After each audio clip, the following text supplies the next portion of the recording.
সব নবীকে আল্লাহ একটা করে দোয়া দিয়েছেন, নবী দোয়া করলেই কবুল। সব নবীরা ওই দোয়া করে ফেলেছে দুনিয়াতে।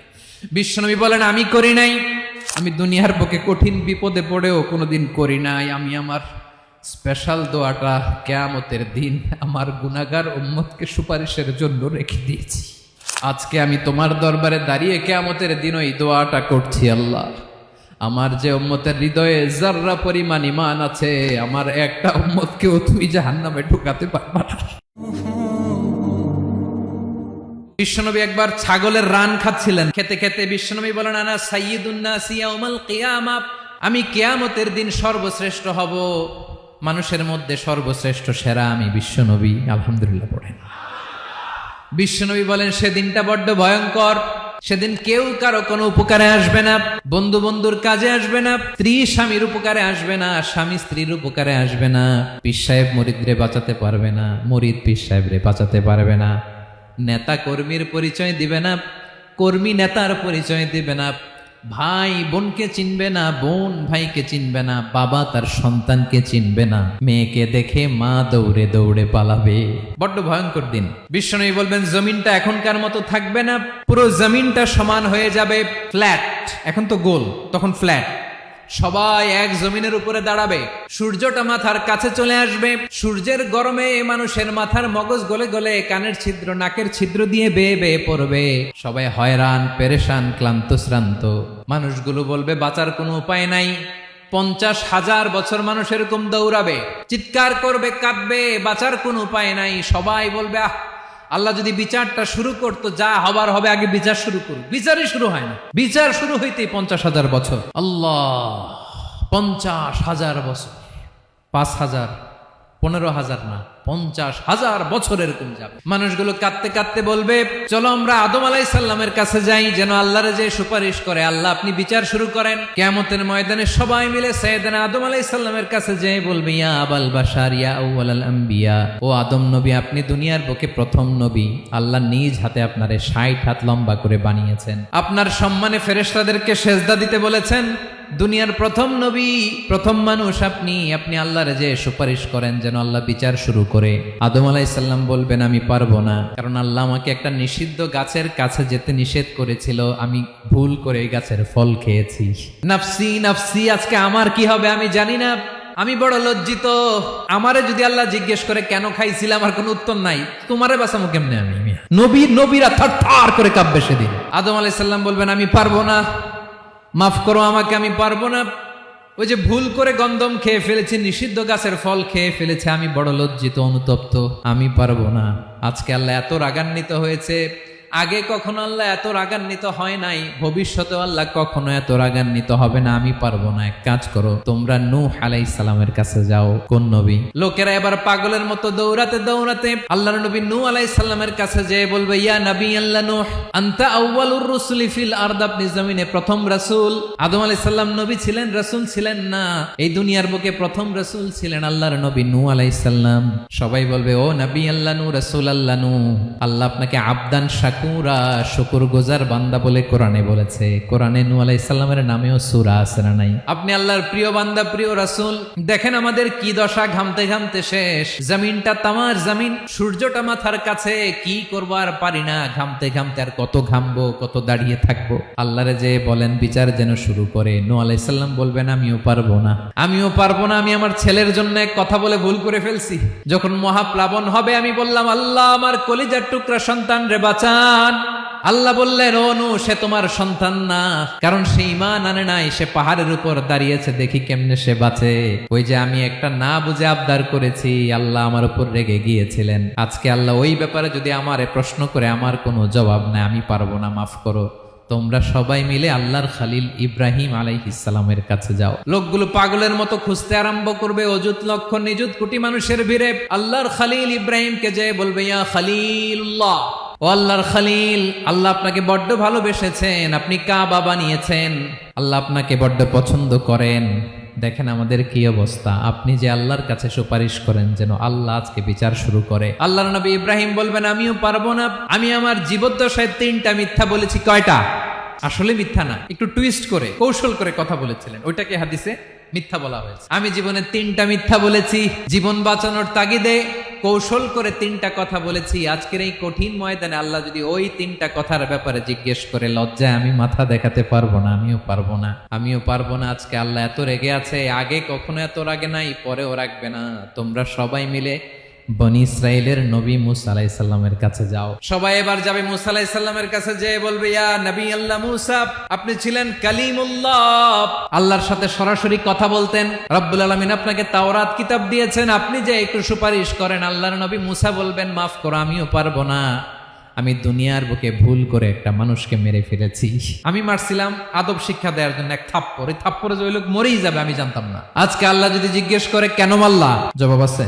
ওই লজ্জায় আমি অনুতপ্ত, আমি পারবো না, আমার এই কথা বলো না। আজকে আল্লাহ বড্ড রেগে আছে, আমি পারবো না। তোমরা আল্লাহর নবী ঈসা আলাইহিস সালামের কাছে যাও। কিয়ামতের ময়দানে মানুষগুলো পাগল পাড়া হয়ে আল্লাহর নবী ঈসা আলাইহিস সালামের কাছে যাবে, যে বলবে, নবী ঈসা আপনি রূহুল্লাহ, বাবা ছাড়া আল্লাহ আপনাকে বানিয়েছেন, ইনজিল কিতাব দিয়েছেন, মৃত মানুষকে আপনি জীবিত করতে পারতেন। আজকের এই কঠিন বিপদের দিনে আপনি আমাদের সাহায্য করেন। আল্লাহর কাছে যে বলেন যেন বিচার শুরু করে। ঈসা আলাইহিস সালাম বলবেন, আমিও পারবো না।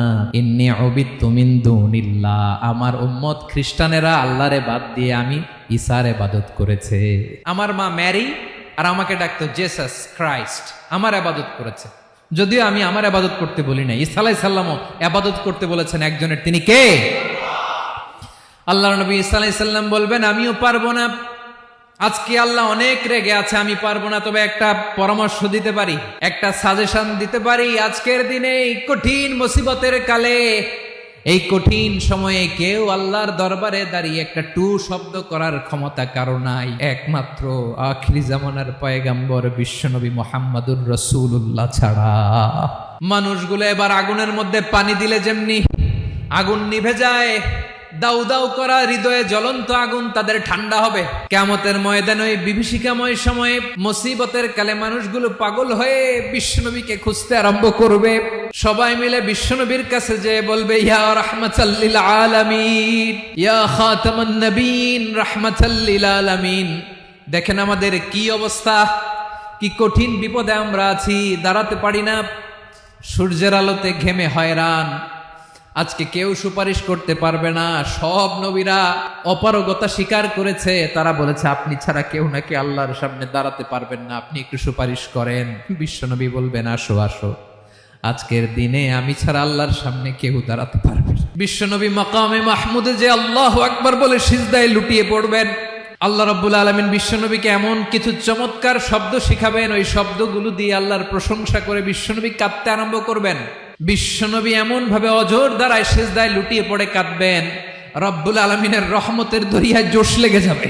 রব্বুল আলামিন এই দৃশ্য থেকে সহ্য করতে পারবেন না। রব্বুল আলামিন বলবেন, ইয়া মুহাম্মদ ইরফা রাসাক, ও নবী আপনি মাথা তোলেন, মাথা তোলেন, আপনার কান্না আমি সহ্য করতে পারি না। নবী আপনি মাথা তোলেন, সাল তুতা, আজকে আপনি যা চাবেন তাই দেব। নবী আপনি সিজদা থেকে মাথা তুলেন, সাল তুতা। বিশ্বনবী এবার মাথা তুলবেন। যে বিভীষিকাময় সময়ে প্রত্যেক নবী বলেছেন আমি পারবো না, প্রত্যেক নবী বলেছেন নফসি নফসি, আমার কি হবে আমি জানি না, আল্লাহ আমারে বাঁচা। প্রতিটি নবী বলবে নফসি নফসি, আল্লাহ তুমি আমারে বাঁচাও, আমারে বাঁচাও। বিশ্বনবী মাথা তুলবেন, তুলে বলবেন রব্বি হাবলি উম্মতি, আল্লাহ তুমি আমার গুনাহগার উম্মতকে বাঁচাও।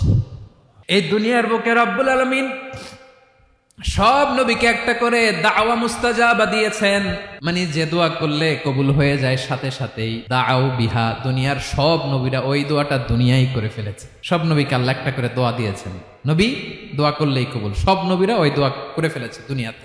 বিশ্বনবী বলেন আমি করি নাই। ওয়া ইন্নী আখতাবিউ দাওয়াতি শাফাআতান লি উম্মতি ইয়াউমাল কিয়ামাহ, আমার ওই স্পেশাল দোয়াটা আমি দুনিয়ার বুকে কঠিন বিপদে পড়েও কোনোদিন করি নাই। আমি আমার স্পেশাল দোয়াটা কিয়ামতের দিন আমার গুনাহগার উম্মতকে সুপারিশের জন্য রেখে দিয়েছি। আল্লাহ বলবেন নবীর ফারাসাক, মাথা তোলেন, আর কাঁদবেন না। বিশ্বনবী মাথা তুলবেন। আল্লাহ বলবেন সাল তুতা, আপনি যা চাবেন তাই দেব। ওয়াশফা তুশাফা, সুপারিশ করেন, সুপারিশ কবুল করব। বিশ্বনবী বলবেন আল্লাহ ওই স্পেশাল দোয়াটা দুনিয়াতে করি নাই, আজকে আমি তোমার দরবারে দাঁড়িয়ে কিয়ামতের দিন ওই দোয়াটা করছি। আল্লাহ আমার যে উম্মতের হৃদয়ে যাররা পরিমাণ ঈমান আছে, আমার একটা উম্মতকেও তুমি জাহান্নামে ঢোকাতে পারবা না। বিশ্বনবী পাগলের মতো একবার হাউজে কাউসারে যাবেন, একবার সিরাতে যাবেন, একবার পুলসিরাতের দিকে, একবার হাউজে কাউসারের দিকে পাগলের মতো দৌড়াতে থাকবেন, তার কোন গুনাহগার উম্মত যাতে জাহান্নামে ঢুকে না যায়। সেদিন কেউ সুপারিশ করতে পারবে না বিশ্বনবী ছাড়া। এজন্য 5 নম্বর আল্লাহ বললেন, মান যাল্লাযী ইয়াশফাউ ইনদাহু ইল্লা বিইযনিহি। কার সাহস আছে, কার এত বড় বুকের পাটা কিয়ামতের কঠিন দিন আল্লাহর সামনে দাঁড়িয়ে সুপারিশ করবে? কারো ক্ষমতা নেই, কারো ক্ষমতা নাই। বিশ্বনবী সেদিন সিজদায় পড়ে উম্মতের জন্য কাঁদবেন, সবাই কাঁদবে, নফসি নফসি, আল্লাহ আমারে বাঁচাও, আল্লাহ আমারে বাঁচাও। বিশ্বনবী বলবেন, উম্মতি উম্মতি। বিশ্বনবী আমার জন্য কাঁদবেন, আপনার জন্য কাঁদবেন, আমাদের জন্য সেদিন কেঁদে কেঁদে জাহান্নামের দরজায় দাঁড়িয়ে আমাদেরকে টেনে টেনে জান্নাতে ঢুকাবেন। এজন্য এই বিশ্বনবীর ভালোবাসা যেন আমাদের হৃদয়ে ভরপুর থাকে। আমার ভাইয়েরা, প্রতি শুক্রবার বিশ্বনবীর উপরে বেশি বেশি যেন আমরা দুরূদ পড়ি। আমরা যখন বিশ্বনবীর সালাম দেই, দুরূদ পড়ি, একদল স্পেশাল ফেরেশতা আছে যারা বিশ্বনবীর দুরূদটা নিয়ে সরাসরি বিশ্বনবীর রওজায় যায়, যে বলে অমুকের বেটা অমুক আপনারে সালাম দিয়েছে। বিশ্বনবী নিজ কবরের থেকে নিজেই সালামের উত্তর দেয়। বিশ্বনবীর ভালোবাসা যেন আমাদের হৃদয়ে থাকে, বিশ্বনবীর সুন্নাহ দিয়ে যেন আমাদের জীবনটাকে সাজাই। পারা যাবে ইনশাআল্লাহ। বিশ্বনবীর ভালোবাসা ছাড়া কেউ জান্নাতে ঢুকতে পারবে? বিশ্বনবীর পক্ষে আমরা বলবো, বিশ্বনবীর পক্ষে আমরা লিখবো, বিশ্বনবীর জন্য আমরা আমাদের কলিজার রক্ত বিলিয়ে দিব, ঠিক কিনা বলেন? সেদিন বিশ্বনবী ছাড়া কেউ সুপারিশ করতে পারবে না। 5 নম্বর আল্লাহ বললেন, মান যাল্লাযী ইয়াশফাউ ইনদাহু ইল্লা বিইযনি। কে আছে সুপারিশ করবে আল্লাহর সামনে? আর আপনি আপনার বাবার দরবারে যে সেজদা দেন, হ্যাঁ, ইব্রাহিম আলাইহিস সালাম থারথার করে কাঁপবে আর বলবে, নফসি নফসি, আল্লাহ আমারে বাঁচাও। মুসা আলাইহিস সালাম থারথার করে কাঁপবে, আল্লাহ নফসি নফসি, আমারে বাঁচাও। আর আপনি পীরের দরবারে যে সেজদা দেন, কোথায় আছেন আপনি? খবরদার, কেউ বাঁচাতে পারবে না। যাকে ইল্লা আল্লাহ যাকে অনুমতি দেন, বিশ্বনবীকে দিবেন, নবীদেরকে দিবেন, এরপরে আল্লাহ তার স্পেশাল ওয়ালিদেরকে, মুত্তাকিনদেরকে, শহীদদেরকে, সিলেক্টেড বান্দাদেরকে দিবেন। কিন্তু কাকে দিবেন, কার জন্য দিবেন, দুনিয়ার কেউ জানে না। একজন ছাড়া, তিনি কে? আল্লাহর ওয়ালিদেরকে, নেককার লোকদেরকে আল্লাহ সুপারিশের অনুমতি দিবেন। কিন্তু আপনি যারে মানেন, যার পায়ে সেজদায় লুটিয়ে পড়ে থাকেন, তারে যে আল্লাহ দিবেন, এটার কোনো গ্যারান্টি আছে? কথা বলেন। এজন্য জপতে হবে একজনের নাম, আওয়াজ করে বলুন, তিনি কে? Be a part of our vision. Do listen and share the khair.